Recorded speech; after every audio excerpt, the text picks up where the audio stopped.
Hey, this is Clay Richardson, Chief Accelerator with Digital FastForward. It's that time of year that everybody's starting to look at tech predictions and trying to figure out okay, so what tech predictions and trends should I really prioritize going into the next year? And I had an exciting opportunity last week to participate in a Next in Tech event that was sponsored by our partners over at Pegasystems. And what I loved about this event is that we didn't just talk about the technology trends, but we also connected and dug into what are those big trends that are transforming the way we work. And to a certain extent, those trends are driving some of the technology conversation instead of vice versa. What I wanted to do is first and foremost thank our audience members that attended that Next in Tech event. And what we also wanted to do is take a deeper dive on some of the trends that we touched on during the Next in Tech. The three trends that I think are going to have the biggest impact on how we work next year in 2022 are first, this digital to human transformation. Organizations shifting their investments from digital transformation to human transformation, and starting to look at how do we begin to transform the practices, how we engage, definitely through remote work, how do we keep team members engaged, how do we drive collaboration, how do we level up leadership when it comes to innovation. That's a big trend that we're tracking. This trend is interesting. It doesn't mean companies are investing less in digital. It basically means they've realized that it's more important to invest in the people in order to drive consistent digital transformation. And so this is one of my top trends that I'm tracking, and I think you should have on your radar. Also, the other trend that I'm tracking is how low code over 2022 will shift from being a technology-focused trend to more of a management discipline, right? And so we've been talking about this, and we're beginning to see others really pick up on this, that low code is not just about a platform. It's about a different mode of working, a different way of operating, and ultimately it's about a management discipline that is focused on democratizing software across the organization. And when we talk about it from that standpoint, it's definitely a focus on governance, but also a focus on mindset. And then what do you need to do as a leader to be able to think in this way and look at how do you have a more inclusive culture when it comes to development. And when we say inclusive, a lot of people think, oh, diversity. And it's not just about diversity, it's about getting more people involved throughout the organization. So traditional developers, non-developers, pretty much everybody going forward is going to be involved and become a developer.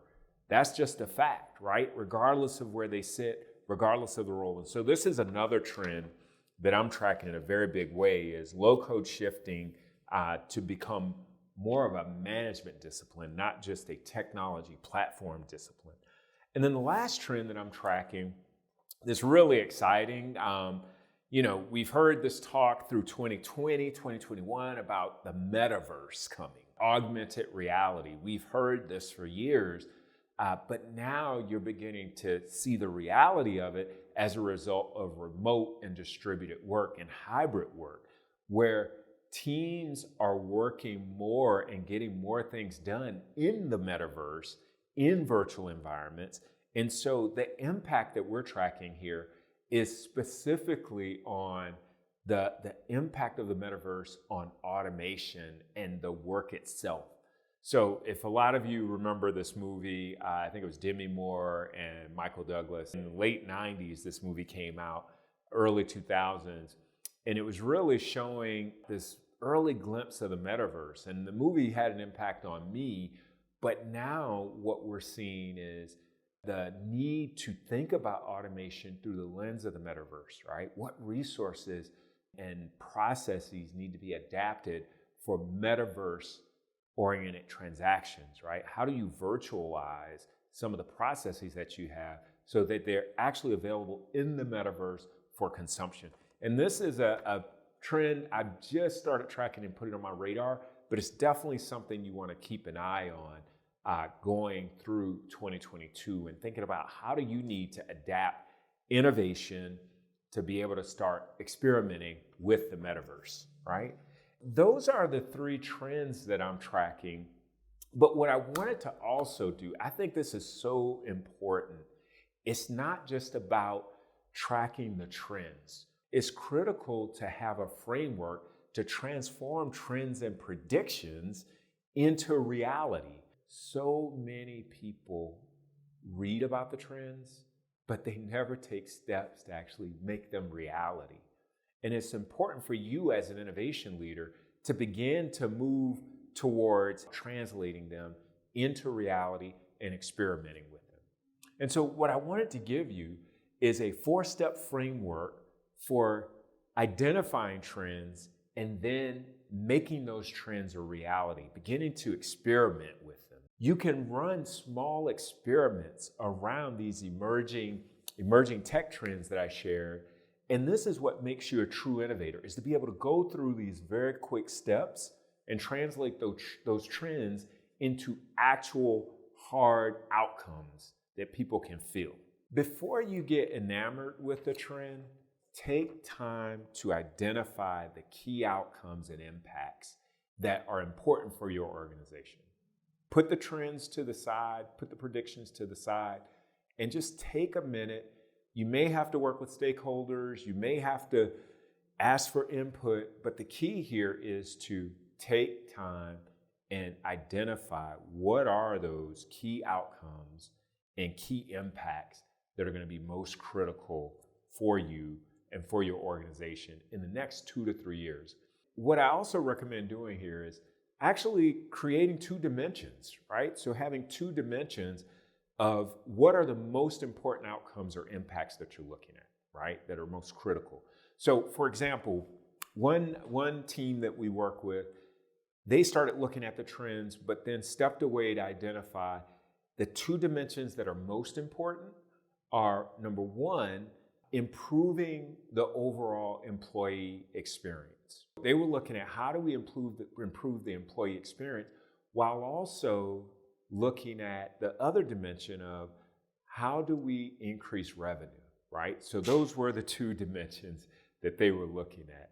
I recommend that you take time to identify those 2 dimensions that are going to be most critical.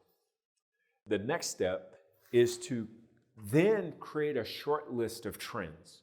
Start researching those trends. What trends jump out at you, or what predictions jump out at you, and creating a short list of 5 to 10 key trends that you believe are going to be most critical to your organization and the outcomes that you're trying to drive. And once you have your short list, definitely distribute it around, get feedback so that you have some buy-in as you're building this out. The third step is to focus on plotting the trends, taking the 2 dimensions that I laid out, whatever those are for you of key outcomes, and plotting the trends in terms of how they map to those 2 dimensions. Across those 2 dimensions, let's say going back to my trend of the metaverse, right?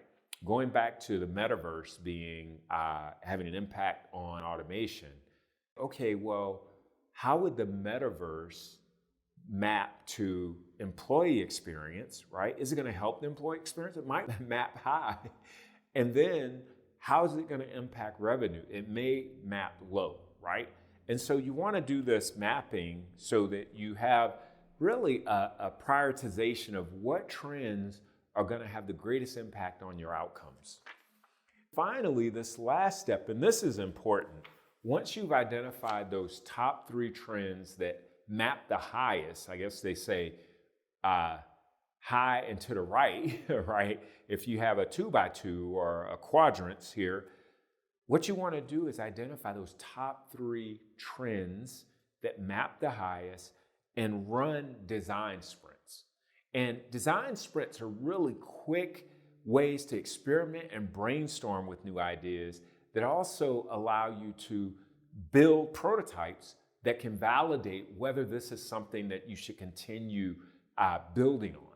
And so running design sprints, and we have some resources that can help you run some very quick design sprints, but I wanted to just share this last step being most important, to translate your idea and the trend or prediction into an actual prototype, something that people can touch. And so what we're also going to do is share with you really this framework. So we'll provide a link so you can download our innovation trends framework. And this framework really guides you through identifying the top trends, but also gives you a way to start identifying and building your playbook for how you're going to begin to translate the trends and predictions into real tangible outcomes. I strongly recommend take time to take a look at this worksheet, go through it, work with your team, get input, make it into a collaboration, and that's going to help you get ready for 2022 and have a really solid game plan to move things forward. And so with that, I want to say thank you and really happy innovating.